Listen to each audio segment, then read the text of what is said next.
Hi all, this is Nish from Professional Visa and Education Services, immigration lawyer and also MAR agent since 2015. Today's video will be a little bit different. Today we'll be talking about some synopsis and what happened and just wrap it up the financial year 24 and 25. And also I'm going to talk about what else to look forward to in financial year 2025-26. Now, first of all, I would like to acknowledge that all states and territory were given some numbers last year. I just want to acknowledge in relation to general skill migration visa first of all. So the last year for 189, there was an independent federal government allocated 16,900 numbers for 189, 33,000 for 190 and 33,000 for 491.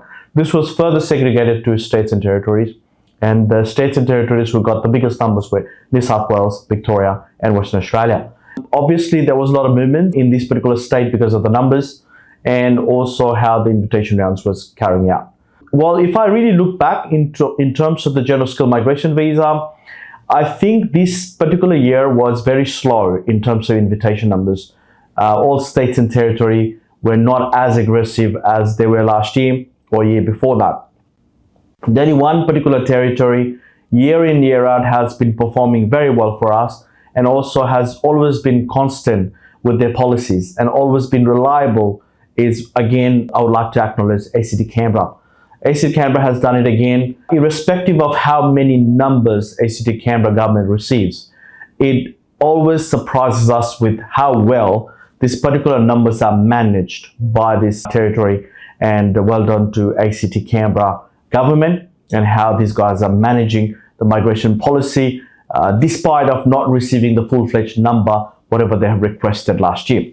Disappointing numbers for New South Wales and Victoria. The invitation round were coming in a drips and drabs, and again these invitation rounds were predominantly focusing one area, for example allied health, education, community service, things like that. It wasn't really inviting a lot of ICT occupations or engineers or accountant, forget about it, you know.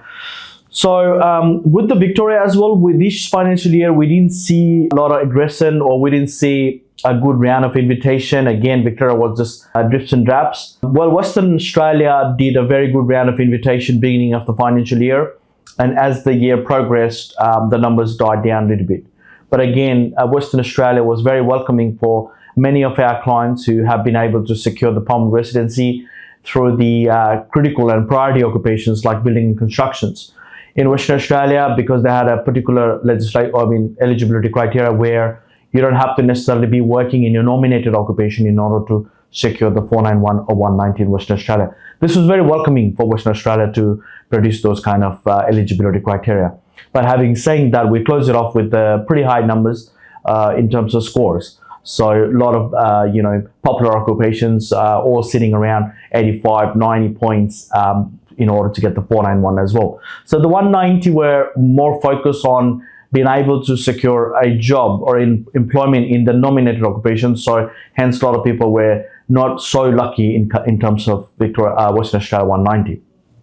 Now, despite of how the numbers were allocated, Tasmania, to our surprise, sort of struggled finishing their numbers this year.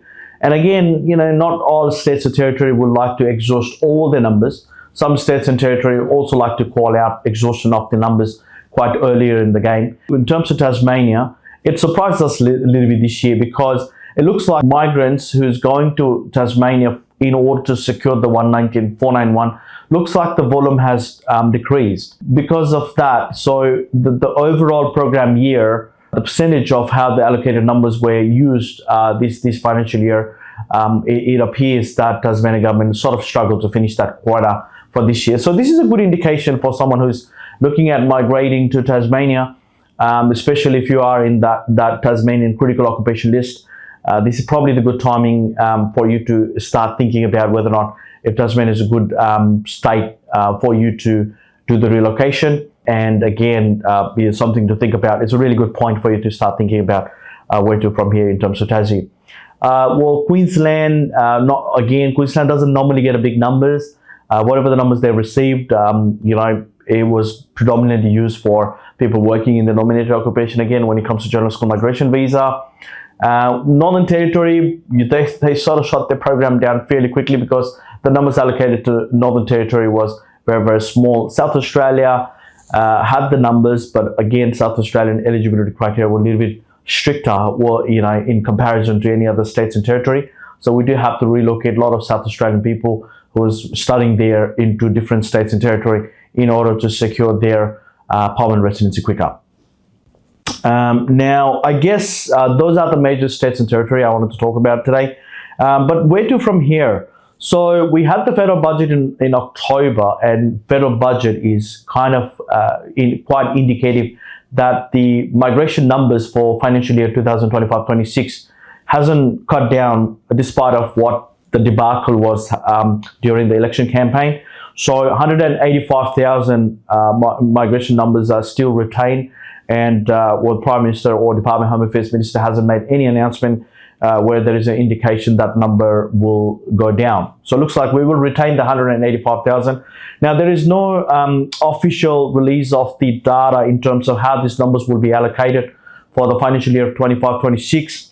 However, we can actually do some logical maths around this. So usually 63% or 65% of those numbers are allocated to the skilled visas. So based on that, 80 to 90,000 numbers from 185,000 should be allocated to the skilled visas. And again, the Department of Home Affairs are yet to announce the granular detail in terms of how these numbers are amortized across the board.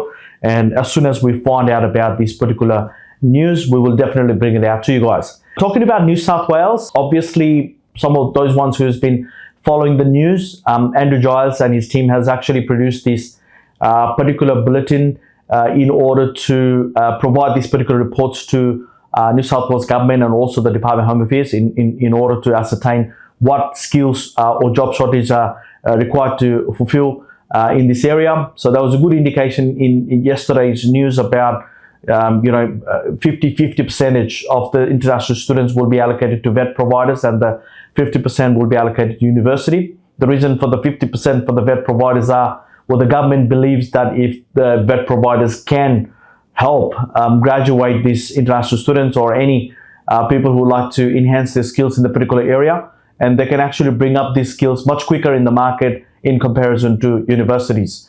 So there is a good indication those numbers will be amortized 50-50 in terms of vet and university, which is a good indication for those ones who's actually also looking at a quicker pathway to do a cheaper course that may give them a greater skill set that Australia needs in order to for them to secure a permanent residency.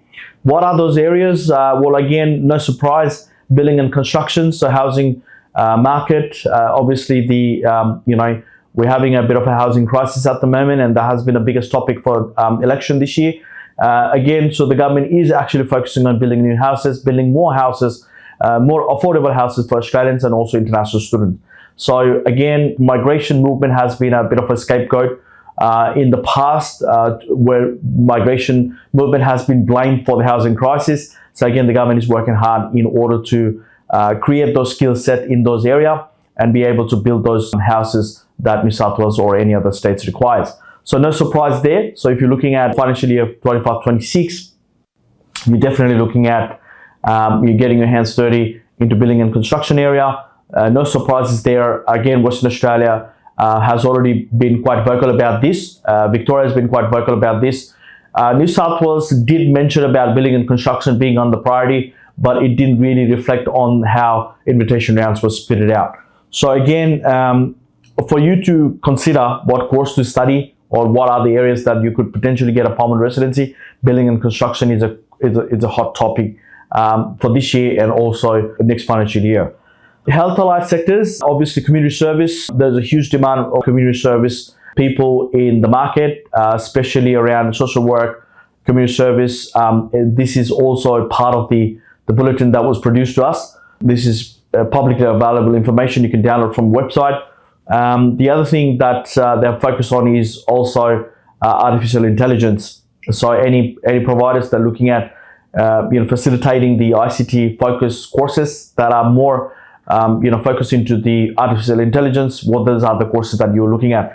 No surprise to the health allied workers, of course, registered nurse, pharmacists, physiotherapists, and also occupational therapists, speech therapists. Well, these are all allied health occupations that are in huge shortage in Australia.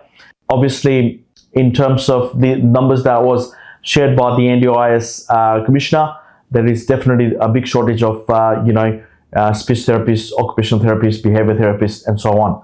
So these are also another innovative area for you guys to look into it. If you really like counseling people, or if you like providing those therapies to the people, these are the area that you need to look for. Now, I guess that will sort of sum it up in terms of where to from here. But again, there is no official news released by the government in relation to how many numbers are segregated further with the states and territory. But again, we'll be out there sharing this news as soon as it becomes available by any states or government. So again, thank you so much for watching. This has been a bit of a long video, but again, this will give you some sort of clarity in terms of where to from here, how was the last financial year, and where to from here moving forward. So thank you so much for watching. I'll be back again with more news and update in the future soon. Thank you so much. Bye-bye.